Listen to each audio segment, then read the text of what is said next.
Welcome to Reviews of Mingo. I am, of course, Mingo, and I only watched one new show on the fall schedule this week, and that is Fox's Sleepy Hollow, so I'll review it.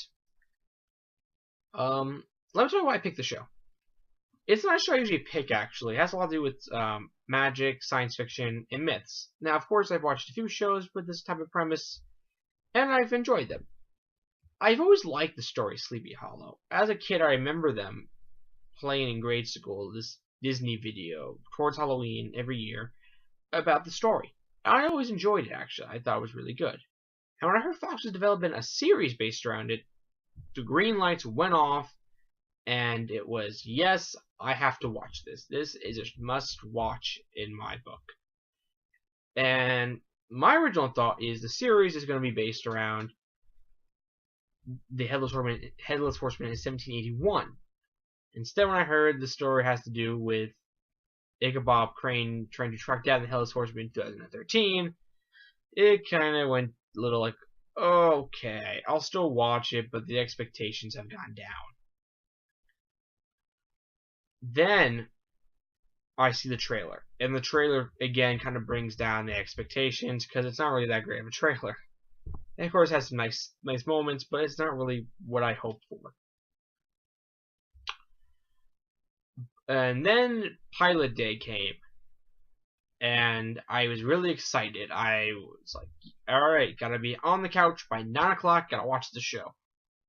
Got on the couch, 9 o'clock, turned on the TV, and started watching. If I was great on the first 15-20 minutes, it wouldn't do that well. And I'll explain why in a little bit. Let me go over the basic plot. The basic plot is really Ichabod Crane and Lieutenant Abby search for the Headless Horseman. Now, how did Ichabod Crane end up there? Well, apparently he was battling in the Revolutionary War under General George Washington as a spy. And his job is to kill the horseman, and sees him, and he knows him by a mark on his hand that looks like a bow. Sees him, sees the bow, picks up his rifle, shoots him, doesn't do anything really, and then grabs his sword and cuts off his head, and that's what becomes the Headless Horseman. But before Ichabod cuts off his head, the horseman gets one nice slash with his axe, and Ichabod dies. And then wakes up in 2013 in a cave and wanders off. Almost gets hit by a truck. Then gets hit by a car a little bit, and the car runs into a pole. Then you have Lieutenant Abby almost watches her partner and sheriff get decapitated by the Headless Horseman. And also apparently the sheriff has had a history with this type of stuff. He has been investigating these type of events that's happened all over the small town. It's happened apparently in DC, and I believe it's in Manhattan. It's happened all over, and he's trying to connect them. He knows they're connected, but he can't explain them. He has all this information in a locked drawer that's secretly hidden that Abby finds a key and unlocks it. So Ichabod and Abby team up because Abby's the only one who believes him, because Abby saw the Headless Horseman. Everyone else thinks he's crazy, which understandably everyone would. So they end up putting Ichabod Crane into a sane asylum, because really, I think anyone in the right mind probably would have done the same thing. And where Ichabod actually has a vision of his dead ex-wife, his dead wife, who is apparently a witch, who, when Ichabod confronts her about it, says, yes, there were a group of us here to battle the dark side. And Ichabod says, how do I stop him? Why am I here?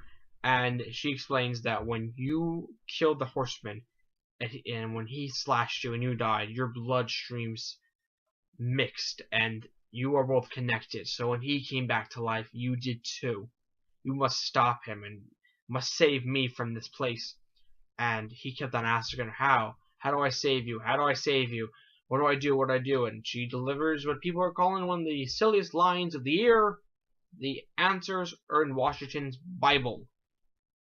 Yes, that will be I'm going to put that down on a test one day. The answers are in Washington's Bible. See what happens. So yeah, she ends up telling him what the Horseman's looking for. The Horseman's looking for his head, because apparently if he has his head, he becomes even more powerful. I think. So Abby ends up coming to rescue Ichabod Crane, who's about to be put under some type of anesthesia to calm him down. They end up finding the head of the Headless Horseman. The Horseman finds it because apparently one of the cops in the department is in on it the whole time, and leads them to where Abby and Ichabod are. And ends up, actually it's really, I think it's a little bad. I think it's pretty badass actually. When you see the Headless Horseman on the white horse with a rifle and a couple guns, actually pretty nice to see. And he ends up shooting them at them. It actually almost kills Ichabod, and they actually end up getting into a pretty good fight where Ichabod grabs a shovel and starts putting a pretty good beating on him. Of course, the Horseman stops him, and actually there's one scene where it's pretty goofy where he ends up trying to hit where his head should be and fans on it completely. Then tries to hit where the head should be. Got hit in the neck pretty much. Does nothing. Yeah. But apparently they survive. The main reason they survive it is because the Horseman cannot be out at sunlight. Once sunlight appears, he must go or he'll die. Kind of a cop-out, if you ask me. So what is the Horseman? He apparently is one of the 4 horsemen of the apocalypse. He is death itself. And he is there to finish what he started back in 1781. At the end of the episode, the new captain or sheriff, who didn't believe Ichabod, called him crazy, and thought Abby was crazy for even trying to investigate this, pretty much says, you two need to team up now and figure this out. Really strange. He kind of did a 360 there. Yeah, I know it's a TV show and they're trying to, resolve an issue that happened early on, but still. I would like to see this drawn out more, but I'll explain what I mean by their fast-paced method. And that they have to team up now. So they are going to interrogate the cop who was in on the whole Headless Horseman thing the whole time, who ends up being killed by a demon-like creature. And now they have no leads, they have no idea where the Horseman is now, and that's where the pilot ends. My overall grading for the whole episode, I'll get to in a second. What I didn't like about the episode, like I said, if I was grading the first 15-20 minutes, it wouldn't do that well. The first 15-20 minutes are very fast-paced, and they don't develop anything. It's just one scene after another. Nothing is even really given away. It's like, can you give me something? I've waited months for this. You get 1 minute of the war, 15 seconds of Ichabod in the cave, and that's about it. And then they just goes to scene after scene after scene after scene. If I was grading the first 15-20 minutes, I'd probably get a D- to a C-. Not really great. The second half of the episode really is great. It's action-packed. It's well-written. Of course, you get one of those clumsy scenes of Ichabod asking what a Starbucks is and how does a window work, and he can't open the car door, stuff like that. Of course, you're going to get that stuff.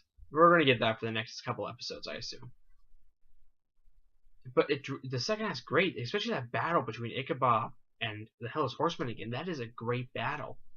Ichabod, you could see, is outmatched, but he has no idea how he's going to stop him, but he's going to try something, and he knows that guns can kill him, and I'm just going to pick up the shovel and start beating him with it to defend myself.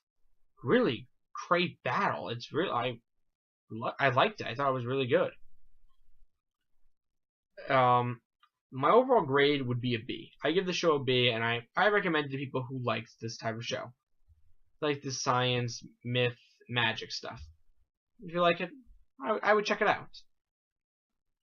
It's a show that will probably only have 13, 15 episodes a season if it continues, because I believe it's going to be a mini season show that's leading to another mini season show the following. So, like I said, I liked it. I gave it a B. Actually, I'm gonna give one other thing I didn't like and one other thing I loved. One thing I didn't like again is that at the end, Ichabod says to Abby that I am the first witness, and the Bible speaks of a second witness, which he believes is her, and that there's a 7-year battle to save the world, which is pretty much what I'm saying. We can do 7 years of this. I hate when shows do that because it kind of gives that false sense of, oh yeah, this show's gonna be on for 7 years. Like, don't do that. Just make it a 1-year basic show. I know for a show like this, you try to expand as much as possible, but I didn't like that at all. I did love though them using the Rolling Stones' "Sympathy for the Devil" as their opening music, because it really fits in perfectly of the Four Horsemen and that demon-like figure kind of being the devil. Really fits perfectly. I loved it. And at the end of the episode, the same thing. So that's a review of Sleepy Hollow. What's in store for next week's review? Well, that's gonna be a very long one. I'll split into 2 episodes for Friday and Saturday.